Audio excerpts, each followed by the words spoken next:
Hello, everybody. We have today with us a very beautiful guest. Her name is Dr. Halima. She has multiple hats she wears, and she's an educator. By birth, I think she's an educator. She's born to be an educator. There is a baby inside her who wants to educate and help the world around. So, Dr. Halima, how are you today? Hello, ma'am. Thank you very much for inviting me. And I'm fantastic today. Everything is wonderful. It's a pleasure to have you here on our platform. And I want to ask you many questions. But before that, I want to tell you that I'm a really big fan of yours. And whenever I see you on the screen or on stage or somewhere, wherever you're talking, I immediately connect with you and I resonate with you, whatever you're saying. And that girl in me, wants to connect with you all the time. So, first question that I want to ask you is, ma'am, that when you were a little girl, let us say when you were 14, 15, 16 years of age, what were you dreaming? What did you want to become that time? Such a challenging question. When I was a little girl, I was thinking always to first of all, I wanted to be a doctor. To be very frank, when I Oh, was when okay. I was like around 7, 8 years of age, I wanted to be a doctor. And the reason behind was that one day I wore sari of my mother, Mm. like I just wrapped it, and then my granny was there. She said, oh my god, you are looking so smart, you are looking like a doctor. And Oh, then that doctor word has hit me on my mind, and then I thought I'm going to be a doctor. But somehow the situation was such that I could not continue in my school of like that was English medium school, and then I was sent to a hostel, and it was totally girls hostel, and there we had only arts subjects, so I have to study arts. Then it was quite obvious that if I'm studying arts, I cannot be a doctor. Then I thought, okay, if I'm not going to be a doctor like physician, still I'm going to do my PhD, and then I'm going to be a doctor. And then my aim was to be a lecturer in a college. a So big that round was of applause for you, ma'am, for becoming a doctor, whichever kind of doctor you became. It's amazing. Even if thank it's a PhD doctor. And today you're a doctor for children. I feel that, you're still doing doctorate in a way that I think the way you're spreading and helping and the noble work that you're doing and you're helping people and you're serving the world, that is also the same thing like being a doctor. And I think so that's a great, great work that you're doing. So now you want to know something about myself. So I'm a doctor you. and I have been Wow. practicing. Yeah, I have been practicing for the last 30 years, and I really love, love, love what I'm doing because I reach out to so many people. And then my purpose of my life, I found out, is to help people and to make them happy. I want to make them laugh. I want to make them see fun in their life, look for funny, and not look at small, small, small, small things and get stuck in their lives. Because I believe that when you are laughing, when you're happy, you're completely connecting with the other person, and you elevate your mood, and your health is very good. So I believe that happy living is healthy living, and that is what you're doing, ma'am. Thank you so much for coming. Now, other thing that I want to ask you is, So may I give you the challenge of making me happy today? yeah, why not? Okay. I'm going to Okay, do that. fine. Yeah, thank you very much. Thank you. Yes, definitely. So when I take you to your childhood, you become happy. Don't you become happy? When I ask you about your 15 साल की लड़की क्या सोचती थी, didn't you become happy? Yes, yes, of course. Yes. I So became. now I'll ask you one more question, that who in your house, in your family, like for me, my dad and my mom had a great influence on me. And as you know, parents and then teachers have the biggest influence on children. So in your life, who had the maximum influence on you to become a teacher, an educator, or it was you yourself who motivated yourself? So tell me a little bit about your parents, your grandparents, who motivated you. In fact, when I look at my professional life, it's my father, because my father was a very disciplinary person, and since beginning, we were told that this is the time when we have to study, this is the time when we have to play, and everything has to be on time and everything has to be done properly. At times when we are like we were throwing our things here and there and litters were there, so he never allowed us to do that. And then he used to be quite angry that why are you doing this, you have to keep your things in orderly manner. So in this way, on my professional life, I can say that I can find influence of my father. But in my personal life, like I am, the people say that I am stubborn, but I don't find myself. I find myself like I am quite submissive and I am quite adjustive, and I try to go along with the people, and I keep the relationships for longer period of time. I quite like very easily I don't leave the people. and don't let them leave me. So these things I think I have taken from my mother, because my mother was an example of exemplary woman. Like nobody, no one I have seen in my life that has so much of calmness, patience. And then she used to have like always positive outlook towards the world. Although I know when we were small, we had lots of difficulties and challenges because we belong to a very small place in Bihar. But I have never found my mother even a little bit stressed because of the situation. And she used to be always very positive and always happy. And she has given us the same message. Lovely, madam. It's, listening to you, I'm getting goosebumps and I got tears in my eyes because I'm remembering my own parents. Because discipline was the first thing which my father taught me. He was an athletic person, he was a sports person, and he was blessed with 4 daughters. And he wanted at least one of us to become a sports person. Lekin ek bhi nahi hua. He taught me badminton, he taught me tennis, he taught me to run, but I could not become that particular sports person that he wanted us to be. And as you said, mothers, I mean, talking about your mom, my mom, it's one and the same thing. My eyes just start welling up because they had so much of adaptability. And I think that is what we have adapted from them. We have learned from them how to adapt to our surroundings. Thank you very much for sharing that, Halima ma'am. Next, what you want to tell me is about your journey when you have become an educator. Now that you have become an educator, you have gone to very big successful level now and you are doing a lot for the world. Tell us your journey, how you feel and what you have gone through. Tell us a little bit about yourself. Thank you very much for asking such a beautiful question. But to be very frank, although I have not accepted many at times, but now in front of you, I don't hesitate to accept it, that I find that I have not given 100% of myself to the world. Still, I find that very little of mine has gone out.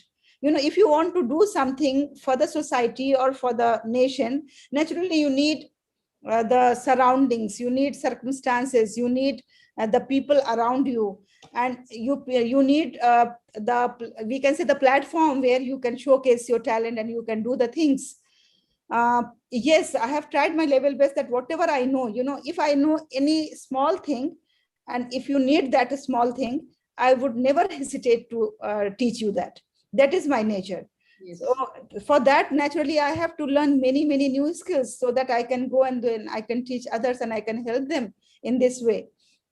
And I never hesitate to like asking the people. I have learned many things from my students, and I have learned many things from my sons, and I have learned many things. Still, I am learning many things from whenever I conduct any workshop. Many things I learn from the people who have come as attendees. So I am a keen learner, and my professional journey was full of learning and full of exchanging the ideas. Like sometimes I used to teach, sometimes they used to teach me. So in this way, the journey of 28 years was quite fruitful, and I am very happy and satisfied. But still, I think that my 24 hours should be multiplied by 40 into 48 hours so that I can give more and more and more to the people in this world. Wow, madam, what a message you have given. And I think you're a born helper. What I understand is you're a born helper and you will go out of your way to help anybody and everybody. And you're so down to earth, no, madam, the way you're talking, that I'm thinking I'm so lucky to have you as my mentor. I'm really lucky. Our group is really lucky to have you as our mentor. So thank you so much for being that. And thank you for being so humble. And I heard one quote, the humility is the first step towards honor. I think you have achieved your honor because you're so humble and you're so down to earth. That's a great, great quality to have, ma'am. That's why you have reached where you are. And your 28 years of journey, you have summed up in just 2 lines, which is amazing. 28 years, you have worked so hard and you're saying that you're ready to learn from everybody. Hats off to you and kudos to you, Dr. Halima.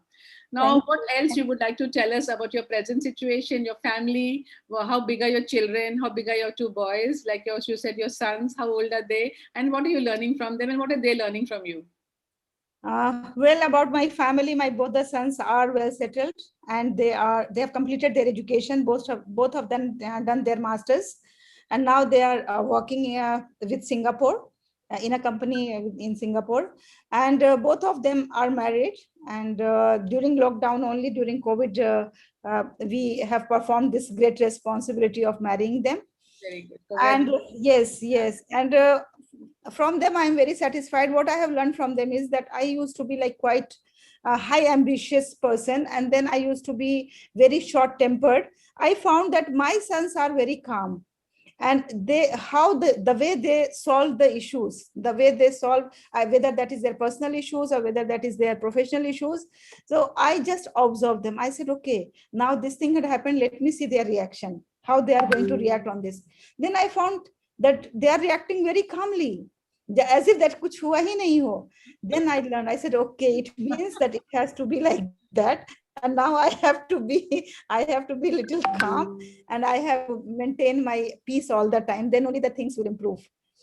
So this is my family. My husband is with me, and my husband is working for a multinational company. He's very cooperative. You will not believe that all my certificates and degrees and all my education I have done after my marriage, and it was not possible if my husband was not helpful. So he has helped me. And yes, of course, I must accept my mistake of my professional life, that I want to make it clear with the people so that they should not make those mistakes. I have tried in many areas. Like I have done masters in English, I have done masters in Arabic, I have done masters in Urdu, I have done masters in education. So I have done doctorate in management. So this was my mistake. Like, I wanted to be a versatile person. But today's time is not for that. Today's time is that you have to be a master, or you have to be an expert in one particular area, and there you have to take yourself to a next level.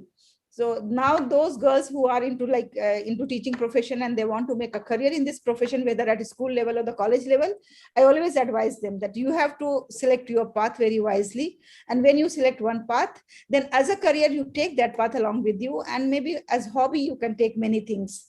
So in this I have not lost anything, like doing so many courses or so many degrees. But what I lost is that I have spent lots of time in those degrees, and I would have utilized those time into like making myself as an expert. Earlier I was an educator. Now for the last 1.5 years I am trying to be a trainer and coach and mentor. Thanks to Brigadier Sushil Basinji, I have attended one of the program of TTOT, and that was eye-opener. They have taught us lots of skills. And then from that day, I have taken up the responsibility of being a mentor and a coach and a trainer for other people, and that I'm doing that job, trying my level best to do that. Thank you for sharing that, Halima, doctor. I think what you're saying is what the young people should do is take a field, take a line, channelize your energy in that particular line, focus on that, and then become an expert on that. This is what you're trying to say. Yes, yes, that your other things will be not wasted, your time will not be wasted. But I think what you've achieved in your life is amazing, because by doing these courses, I think you would have widened your horizons and your knowledge and your contacts and your collaboration. So it's never wasted. I think the time which you have spent on all these things and the courses is never wasted. And I think you're better equipped with a lot of skills, and a lot of knowledge and a lot of vocational guiding. So now I want to thank you. Yeah, especially the language part, because I have done 3 languages. So now I can very easily correlate that what is the connection between the languages. And you will find that lots of similarity among the languages. Like when we talk about Arabic language or we talk about English language, so we find lots of similarity, even in Hindi language and Urdu language. So at least these 4 languages I know very well. So that has given me extra mileage in my career also, and in my personal growth. Yes, very nice. Very nice to hear that. One thing I want to ask you, and is that I want to compliment you actually when you started telling that your 2 sons are there. So I'm thinking like they may be 16 years or 15 years or something. Then you go on to tell they're well settled. So मैंने कहा शायद 21 साल के होंगे, 22 साल के होंगे. Then you started saying they're married. And then I'm thinking like, how old is Dr. Halima? But today I can tell you how old you are. You are only 20 years old. You're not more than that. Because I felt you were 20, and now also I feel that you're only 20 years of age. You have not gone beyond that. So you're looking so good, and you're so fresh, and you're so full of energy, ma'am. The vibe that you give is a beautiful vibe to all of us. And we are really, really thankful that you are our mentor. So last, I would ask you one question is that what kind of message you would like to give to people like us, to parents, and I'm also going to be a grandparent very soon, and to the youngsters. What would you like to say? Well, Alka, first of all, I must congratulate you that you are 16. So I am 20. It's okay. I'm going to say that you're 16. तो मैं तो नहीं, मैं 16 हूँ ना तो इनको 20 कर देती हूँ मैं. I told you 17 actually. Okay, thank you. Don't Thank go you very beyond much. that. Yeah. My message for the youngster is that one thing is there is no shortcut to success. Absolutely. And don't trust on elevators and lifts. Always take the staircases, because there is a surety that you are going to reach to your destination. And for the women, I must say that people will break you, people will blame you, people will condemn you, but you have to believe in yourself and just move on. Go ahead, don't listen to the people, be a deaf person for the people, then only you can prove yourself. And for other people, like general people, for everybody, I say that this life is given only once. Enjoy it thoroughly, enjoy each and every moment, like I am enjoying this moment with Alka. So Yeah. let everybody enjoy. Me too. I'm having a great time with Halima, and I'm so happy that you're smiling so much. You know something, when we are young, when we are little children, we smile about 200 to 400 times in a day. And as we start growing up now, the number of smiling, the number of laughters keeps on becoming less and less and less. And my mother, she was a belly laughter. She used to laugh like thake marke. Matlab, there is no tomorrow. And my dad used to get very irritated with her. Why are you laughing? What is there to laugh? So she used to say, आपको हंसी नहीं आती ना, आप मत हंसो, मुझे तो हंसी आती है. And I tell you that belly laughter, it still echoes in my mind, my heart, my soul actually, and that keeps me alive. That keeps me going in my life. So being happy, being smiling and laughing for no reason at all, that's what this life is all about. What you said is so nice. The last message that you gave, that be happy and enjoy your moment. I think each and every moment is there for enjoying, and I really, really believe in that. And I'm really thankful to you for coming to us on this platform, for sharing about your life. And I want to also compliment your husband, that he's supporting you so much, and the lovely family, and give my blessings and give my love to all of you at your house, in your family, and a lot of blessings from your father and from your grandfather for what they have made you. I'm grateful for all of them for what they have created, this beautiful Dr. Halima in you. So thank you so much, ma'am. Thank you very much.